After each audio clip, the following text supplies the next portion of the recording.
Okay, so we're at video number 1 of Conversations with George, with Uncle George, to get some of his stories and his memories and his perspectives on things in life. So I think since we haven't done any of these yet, I'd kind of like to start with just a little bit for you. A little bit of an assessment of this 80, how many? 85. 85 years of your life and where you are right now. Yeah, well, I can start by saying that I'm my parents' 9th child. I was the only one born after they moved here. They moved here in 1931. Your dad was born in 1930. They still were living on Deero Avenue in Evanston upstairs with my grandmother. I was raised kind of like an only child because your dad's 5.5 years older than I am, and so everybody was already in school when I came along. So I was just here with my mother, which is why we became so close. She used to go to Mass every day. She took me, so I grew up going to Mass every day, which is still pretty much an important part of my life. During this pandemic, I miss it because I don't have any structure now. And of you started out with 7 kids, 2 parents. How many are left? I have 2 brothers left. Victor is 94 and Pete is 90. Yeah. My parents lost their first 2 children in childhood diseases. So they raised 7 of us in this house, which was not a very big house, not like it is now. There were just those 4 rooms there. The front porch was open. In 1941, my mother had some uncles who were not carpenters, but they thought they were. And they bought used lumber, and they built the 2 big additions on the back, the kitchen and the boys' dorm, and then the back porch. Who are the uncles that did that? Uncle Charles, I can't remember the other one's name. We called him Uncle Chow. And I was like, they did that in 1940 or 41. I was old enough to remember them putting the roof on. And, there was nothing here, but we had chickens and a big garden and stuff like that. But roofing paper came in rolls, big rolls. And so they would roll it out across the roof up there, but it had metal discs like frisbees today. And the guy would stand up there on the roof and he'd sail that sucker down into the backyard. And I remember that. But I didn't know, when I started remodeling this house, I bought it after Jeannie died. And I tried to sell it to my brothers, but nobody wanted it. And so I bought it. I didn't really want it. Probably no one could afford it either. Well, the ones that may have wanted it couldn't afford it. Yeah, I paid them all out. They all got their money. I saw much of that. And had a problem with my brother Leo, who was living in Florida, who wouldn't sign the papers for me to buy the house. He wanted more money. Well, I didn't have any more money for that. When my sister got sick, I said to my brothers, the doctor says that she might be able to live on her own.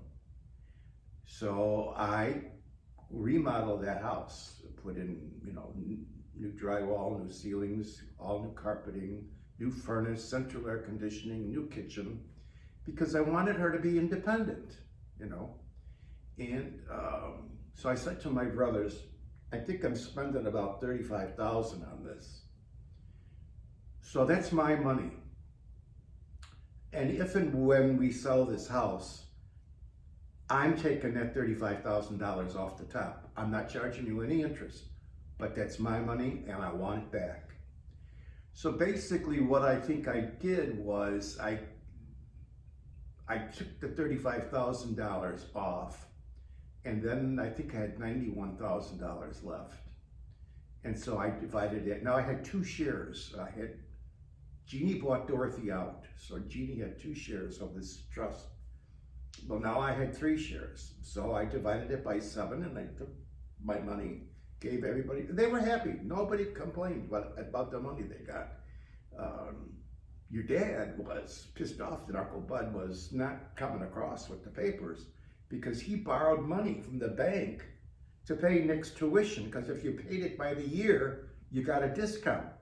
And so he knew he was going to get this. It was like $10,000 or $11,000 they each got. And now he's got to make this payment on this money because This was in the late 80s, early 90s. I bought this house in 1989. Okay. So I didn't live in it for a year, but because I had all this work done on it, but I bought it. And so I said to my brothers, I am not going in partnership in this house with anybody. It's either going to be mine or it's going to stay the way it is in a land trust. I don't have to buy it. I don't have to put my money in this.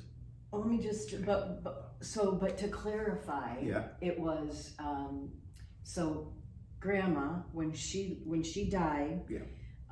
At one point I remember that she was saying she wanted the place just sold and the money split, and then it changed and she was like, okay, we'll put it in trust, it'll belong to the family. Right. And that's what That's what I was you trying were to do. doing, 'Cause I but got to then be, you were going to buy everyone out because there were problems. well, I was going to buy everybody out because if I was going to live here, see, I didn't have to buy them. I could have lived here. I was the administrator. And somebody had to live here. But somebody had to live here. And if I was going to put all this money in this house, then I was going to own it. So my brother, And this was after Jeannie died? after Jeannie died. So Grandma died, and then I think I bought it was this- in trust. Yeah. But when Jeannie died, how many years later was that? She died in 93, so she lived So 10 years, just 10 years after Grandma. Yeah, so, So, and that would have left the house empty. the house was empty for a year. It was sitting here empty for a year. So at any rate, I wasn't going to buy the house. So my brother Jim was smart. He said, just call him up and tell him you're not buying the house. He doesn't want the money. You don't have to spend the money. But your dad needed the money. And Aunt Dorothy was out. She was gone. She didn't own anything here anymore. So I bought the house. But Bud gave me a hard time. I remember, I had a lot of trouble with Aunt Dorothy when Grandma died. She wanted this house torn down. She wanted all this property sold, and she wanted that swimming pool. And I told her, I don't have 7 swimming pools. I can't give you one. I can't do that. And she got really hot with me, and I didn't care. I think she thought because I was the baby brother that she was going to snowplow me around, and I'm not that kind of a guy. So she wouldn't sign the papers. So that meant that if something happened to Dorothy, my brother-in-law, who I was not at all fond of, and his 8 kids would have become heirs to my mother's estate. No way did I want that. I didn't want it, but I couldn't get the house out of the name because Dorothy wouldn't sign papers. So I was living with that. It was eating me alive. I was stymied just because one person decided that they were gonna make a mess. So at any rate, but it was kind of funny. My dad died 22 years before my mother. And Jeannie, who wasn't married and had a good job, she took out a $100,000 life insurance policy on herself with my mother as the beneficiary, so that if something happened to Jeannie, Grandma had some money. $100,000 was nothing, but better than nothing. And so she forgot about it. It was payroll deduction. 22 years, she's paying payroll deduction on this insurance policy that she doesn't even think about. You know how you work for a living, you get a gross check, that's what you count on. So I'm downtown one day, and I was on LaSalle and Clark, I think, and my lawyer was going through the intersection, and he said, "Did you talk to your sister?"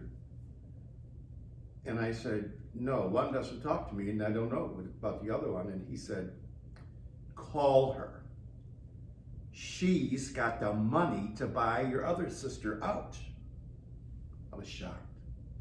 So I got back to the college, and there was a message to call my sister. So I called her, and she said, she's sitting at the kitchen table, and she's going through her papers, and all of a sudden she realizes she has all this money. So she had a stipulation. In Dorothy's complaint against the estate, she said that the tenant, meaning my sister Jeannie, couldn't afford to pay the rent. But she must have thought that Jeannie was making $2.25 an hour at the phone company. She was making $40,000 a year. Which was a lot back It was then. a lot of money, yeah. And she's single. You know, she's living here. She's paid, she put storm windows on, she put new windows in the basement. I mean, she took care of this house, and that was Grandma's stipulation. Anybody could live here, but whoever lived here had to maintain the property, pay the real estate taxes, and the house insurance. So she was doing all that. So she made this stipulation that the check to pay Dorothy out, which I think was like $14,000, had to be drawn on her personal checking account. She had to know that her sister was buying her out, her sister who couldn't afford to pay the rent. So I said, that's fine with me. So before I know we're getting a little bit No, close to go the ahead. end of our first session, and I want to make sure while we're talking about the house, because that's all what happened with the family where it ended up coming to you. But this property has been in the family for a long time. Since 1931. And when you started talking about the construction, in our last couple minutes, I want to kind of make sure everybody else understands what this house was. I loved the day that you told me, you know, how it started out with just the living room and the, you know, It's what the living extent. room and a bedroom and a bedroom and a kitchen and an open front porch. So when you walked in, so there was the open front porch, you walked in, there was this tiny little living room Right. that we grew up with, the little tiny bedroom up Right. front that Aunt Jeannie ended up in, and then the little room in front of that used to be the kitchen, right? Yeah, well, the kitchen was that other room over there. But then, was Jeannie's Right. bedroom. They, the house those were bad times, and the guy was built by a minister and his sons, and they lost it. To the mortgage, they lost it. So he said to my mother, whatever you do, don't move out of the house, because there was 12 kids across the street, and he knew they would rip this place to shreds. So my mom and dad lost this house 4 times, because my dad would lose his job. But when you got all those kids, and you don't have a job, you know. And what was he, a sheep? He ended up being a sheet metal worker, but he would do anything. He'd work in a hardware store. Anything to make, you know, to have a job. Because back in those days, my mother could never have worked. She had all these kids, you know, doing laundry. The whole day Monday was doing Everything laundry. was Yeah. work, yeah. So they built those 2 rooms on the back, and then So then they moved the kitchen. well, what happened was the Reverend and his kids lost the house. So they took it back, and so what they did was they put a shed. This didn't have a bathroom, this had an outhouse. They put a shed, I think, across the back, and at this end of it is where they put the bathroom. Then in the middle of it was like the kitchen area. And then there was a hole in the floor for the laundry, you can still see it today. And then they took that kitchen and they made that into a second bedroom. So the girls had that bedroom, my mom and dad had that bedroom, the boys had that bedroom, and that was the living room, and that's all there was. And these were teeny tiny Teeny rooms, because I rooms. remember them even growing up that And you know, like I don't that, even know how you fit a single bed in any of those rooms. That's These it. front rooms, especially. yeah, that closet that's in the dining room area there, that was the only closet in the house. And then the bedroom, which was Jeannie's room, if you go in there, that's full of junk, that closet. That was a pantry. Big pantry. It had a window. You can see the window goes outside from there. And then the next construction then moved the kitchen again, right? Yeah, then they built the two additions. One was a boys' dorm and one was a kitchen. Big eat-in kitchen with sideboards and it was a big, you know, my mother canned and baked and I mean, you know, so the kitchen was an important thing. And your little nook where you have your kitchen table now was actually an outdoor. That was a back porch. Okay. Yeah, and So it the was front porch got enclosed, and then later. yeah, the back some guy porch that got my enclosed. dad worked with lost his house in Maywood or someplace, and he had just bought storm windows, 8 storm windows. So he said to my dad, "I own them, and I'm not leaving them if you want them." So my dad took them and he framed them in on the front porch because we used to have screens there, you know. So I want to wrap this one up, so because we're already at 16 minutes. But so if you go in the basement of this house, you'll see evidence of all the different Yes. iterations, and even then when you did Different your rooms. final, this big giant one. So the size of the house now is just completely. It's totally it's- different. It's like the little teeny tiny area that I try to picture, like this little tiny house in the middle of nowhere that they bought and lost and saved and lost and saved and lost. So But anyway, it's the reason they bought it was because of the property. yeah. This is 33,000 square feet of property, so Yeah. they wanted to garden and raise chickens and turkeys and, you know, 50 currant bushes and 5 cherry. I mean, they had all this stuff that my dad worked, you know, he worked his ass off. I mean, you know, back in those days, he got a job finally working for Public Service Company, which became Commonwealth Edison Electric Utility, and he was a sheet metal worker. But there was no air conditioning, and so he worked in the shop on a concrete floor all day and came home here in the summertime and ate his dinner and got up and went down in that garden and worked until he couldn't see his hand in front of his face because that was their food for the winter. You know, canned tomatoes, canned rhubarb, currant jelly, grape jelly. I mean, all that. Well, let's cut this one, and then All right. the next one we're going to talk a little bit more about the yard and the pool and all of that, Okay. since we're in the property mode. So so that'll be the end of our first talk. Okay, And I think how so long far was this, so an good. hour? No, that was 17 minutes. Oh, okay. Okay, I'm trying to keep them to like 15 Yeah, no, minutes. that's fine, that's fine. So I'm not going to stop it because I can break it later. Okay, I'm just going to. you can leave that equipment I'm here just- if you want. Hold on. No, we're going to keep going right now. Oh,